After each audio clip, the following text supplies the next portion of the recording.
কোথায় আরণ, কোথায় বিপ্লব, তাদেরকে খুঁজে বের করতে হবে। যারা গুলির আদেশ দিয়েছে তাদের খুঁজে বের করতে হবে। ডক্টর ইউনূস, আপনাকে কিন্তু 14 তলায় হাজিরা দিতে লিফট বন্ধ করে দিয়েছিল শেখ হাসিনা। আপনাকে পায়ে হেঁটে 14 তলায় উঠতে হয়েছে।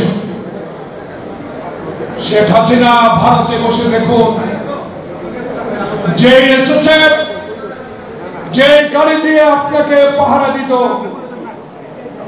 3 ঘন্টা আগে রাস্তা বন্ধ করে দিতেন। সেই ডাক্তার ইউনূস যিনি 14 তলা পায়ে হেঁটে উঠেছেন, সেই এসএসএফ গাড়ি সবে আছে, কিন্তু ট্রাফিক সিগন্যালে উনি বসে থাকে। এটাই তো আপনার কাছে চেয়েছিলাম। তত্ত্বাবধায়কের কাছে বলতে হবে, যদি বন্দি চুক্তির নামে ইন্ডিয়া থেকে শেখ মুজিব হত্যার আসামিকে বন্দি বিনিময় চুক্তি এনে ফাঁসি দিতে পারে, তত্ত্বাবধায়ক সরকার শেখ হাসিনাকে অবিলম্বে এনে বিচারের আওতায় ফাঁসি দেওয়া। কি নির্মম পরিহাস!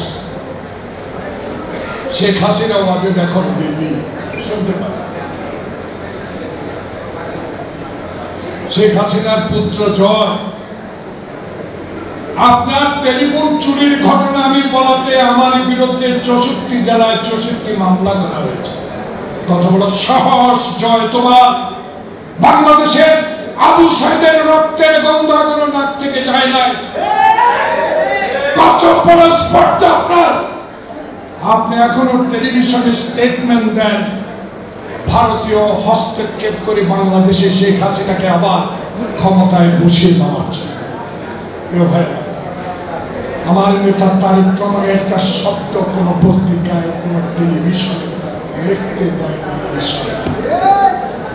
তাই তত্ত্বাবধায়ক সরকার, ইন্টারিম গভর্নমেন্ট, আপনার পক্ষে আমরা কিন্তু এই মুক্তিযোদ্ধা হিসাবে দেশ স্বাধীন করার, অংশগ্রহণ করার সুযোগ আমাদের হয়েছে। আপনাকে এদেরকে বিচারের আওতায় আনতে হবে। যারা 16 বছর আমাদের নেতা শহীদ জিয়ার বিরুদ্ধে কথা বলেছে, তাকে আইনের আওতায় প্রথমে আনতে হবে।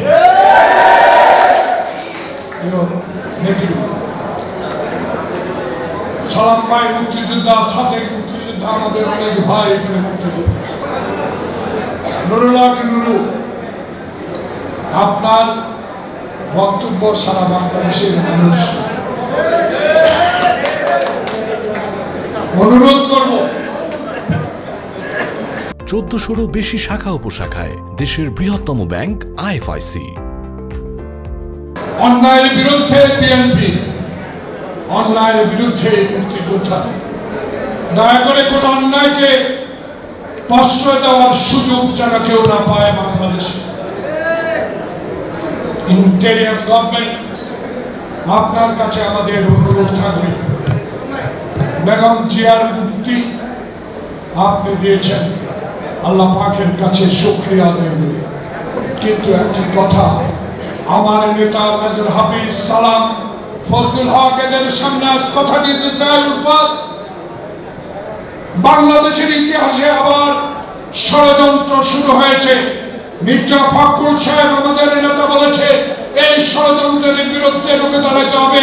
জমি দখল না, চাঁদাবাজি না, হাসিনার বিরুদ্ধে রুখে দাঁড়াতে হবে। তাই আমার দাবি থাকবে ক্ষুদ্র পরিষদ। কোথায় আরণ, কোথায় বিপ্লব, তাদেরকে খুঁজে বের করতে হবে। যারা গুলির আদেশ দিয়েছে তাদের খুঁজে বের করতে হবে।